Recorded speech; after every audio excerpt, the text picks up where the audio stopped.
Oi, gente, tudo bom com vocês? Tô fazendo teste aqui, gravando com o celular pra ver se o áudio fica um pouco melhor. Hoje eu vou falar um pouquinho sobre as abordagens da psicologia clínica, sobre algumas possibilidades, mas eu já quero dizer que eu não sei de todas que existem, não sei falar a respeito de todas, não sei falar a respeito de praticamente nenhuma. Então vale a pena você pesquisar e dar essa lida por fora, pra você que tá pensando em entrar na faculdade ou que tá começando agora já saber o que esperar das abordagens da psicologia clínica. Bom, a abordagem é basicamente a forma de contato que você tem com seu paciente ou cliente, depende, a denominação também depende da sua abordagem. E a forma como o tratamento vai ser feito. Existem vários estudiosos, vários psicólogos, filósofos que deram base para essas teorias, então todas são válidas, todas são muito importantes e cada um escolhe o que achar melhor para seguir e para trabalhar, de acordo com a sua definição de psicologia. Durante a graduação de psicologia, a gente tem as 4 abordagens base.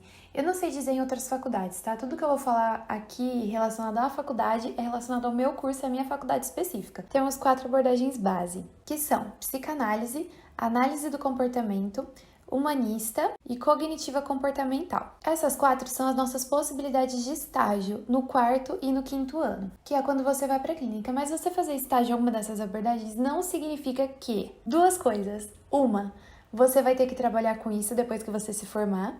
E segunda, o estágio que você fez no 4º ano não tem que ser o mesmo do 5º ano. Você pode trocar se você quiser. Dentro dessas abordagens que são consideradas clássicas, tem os desdobramentos. Por exemplo, a psicanálise tem diversos ramos que você pode seguir, não só o de Freud. Então você fica livre para decidir e trabalhar com o que você acha melhor. Eu vou falar de uma forma bem breve e pouco explicativa das que eu conheço, que eu pesquisei por fora, que foram citadas na faculdade, que não foram tão aprofundadas, mas isso não quer dizer que aqui estejam todas. Eu sinceramente não sei quantas tem e quais são as possibilidades ao redor do mundo. Lembrando que eu usei fontes para fazer esse vídeo, então os sites que eu usei como base vão estar aqui embaixo, que eles ensinam de uma forma um pouquinho mais explicada e bem resumida sobre as abordagens da psicologia. A primeira que eu vou falar, talvez seja a mais conhecida ao redor do mundo, é a psicanálise. Ela foi criada e desenvolvida por Freud e ela busca descrever as causas dos problemas mentais, o desenvolvimento humano, a sua personalidade e a sua motivação. Para o Freud, o ser humano ele age de acordo com um impulso inato,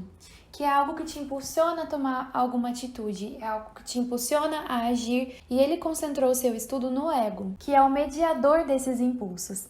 Falando de forma bem breve, mas é id, ego e superego. O id é o seu impulso de fazer tudo que você quer. O superego, ele já te segura de fazer as coisas, então ele é rígido. E o ego, ele é o mediador entre os impulsos do id e do superego. O Freud, ele também fala muito do inconsciente, de como você age baseado no seu inconsciente. E a questão do inconsciente, ela não é presente em todas as abordagens. Eu não sei nem dizer em quais são e quais não são. Mas eu sei dizer pela que eu faço estágio, então eu sei que o inconsciente ele não tem força na abordagem humanista. A terapia na psicanálise, ela busca que o paciente tenha insights, que é ele conhecer o que está acontecendo consigo e achar maneiras para poder modificar ou sair desse problema. E as interpretações feitas pelo terapeuta são fontes de conhecimento e de transformação desses sintomas. Ela é uma técnica não diretiva, ou seja, o psicólogo não induz o paciente a falar nada. E a análise acontece através da associação livre do paciente. Ele fala sobre o que ele quer e isso dá o contexto para a análise acontecer. Outros ramos importantes da psicanálise que também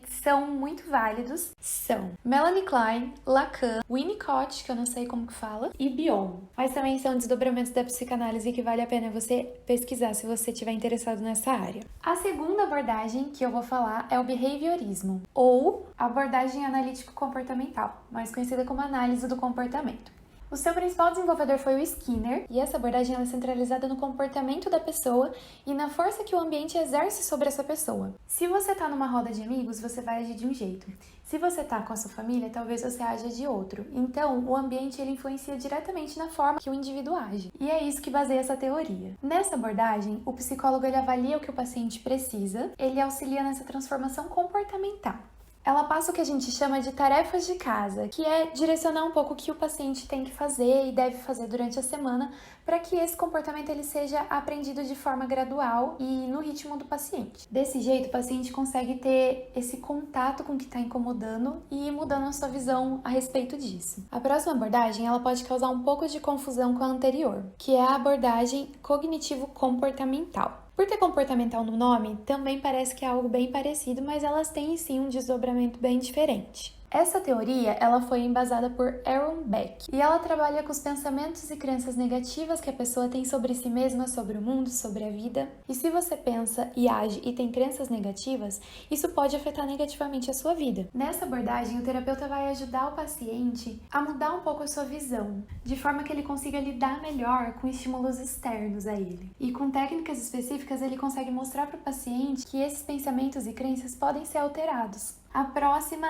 é a minha preferida, então eu sou suspeita para falar, que é o humanismo. Um dos maiores nomes do humanismo é o Carl Rogers, e algo interessante para falar do humanismo é que ele veio como uma crítica tanto à psicanálise quanto ao behaviorismo, porque ele achava que nenhuma dessas duas eram suficientes para explicar o ser humano. Essa teoria, ela trabalha para que o paciente tenha aceitação de si mesmo, porque segundo Rogers, quando eu me aceito, eu mudo. Então essa teoria, ela trabalha em cima dessa aceitação do indivíduo. Então o terapeuta, ele cria um espaço empático e de aceitação total do que o paciente vai falar, para que ele realmente crie essa confiança e sinta liberdade e se sinta à vontade para falar sobre si mesmo e tenha esse processo de evolução.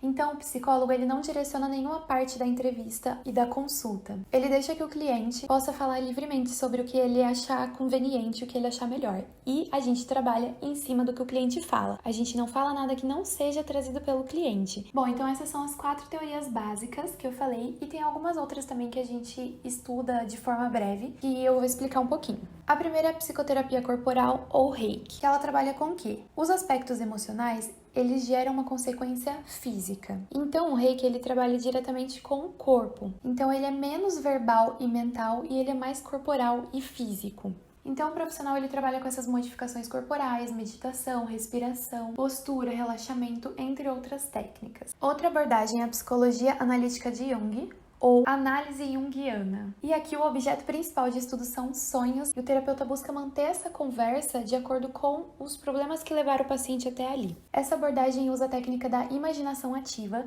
que pode ser estimulada por meio de escrita, arte, desenho, leitura. E a última abordagem que eu vou falar hoje é a Gestalt, ou Gestalt terapia, que a gente costuma ter lá no comecinho da faculdade, quando a gente tem história da psicologia, é quando a gente tem esse contato com a Gestalt. Ela é uma terapia que trabalha o corpo e a mente como um todo, sem essa separação que as outras abordagens fazem. Ela acredita que o sentir, o pensar e o agir têm que estar em sintonia, e eles têm que ser respeitados para que tenha saúde. Ela trabalha com o momento presente, então o psicólogo ele procura ouvir o cliente, prestando atenção na linguagem corporal dele, como gestos, postura, tom de voz, e dessa forma o paciente ele consegue ter uma experimentação total do processo que está acontecendo e não apenas uma explicação racional. E ele passa a ter um entendimento total do processo, unindo o pensar, o sentir e o agir. Essa abordagem ela utiliza o método fenomenológico, que também pode ser encontrado na abordagem humanista. E esse método ele não busca as causas do problema, mas sim o seu entendimento. A Gestalt ela é uma técnica aberta e não direcionada. Dessa forma, o paciente ele pode se desenvolver e encontrar a melhor maneira de estar no mundo e no momento presente. Bom, então essas foram as abordagens que eu conheço, que eu já ouvi falar. Durante a faculdade você não vai conseguir ter contato direto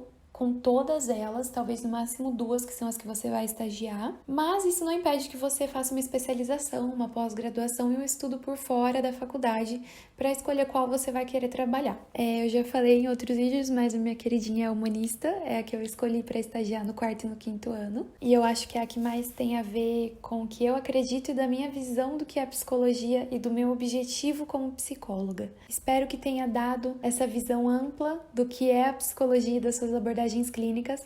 Se vocês quiserem um vídeo sobre áreas que o psicólogo pode trabalhar, que também não é só a clínica, é muito ampla a variedade, comenta aqui embaixo que eu posso trazer para vocês. Um beijo e até o próximo vídeo. Tchau, tchau!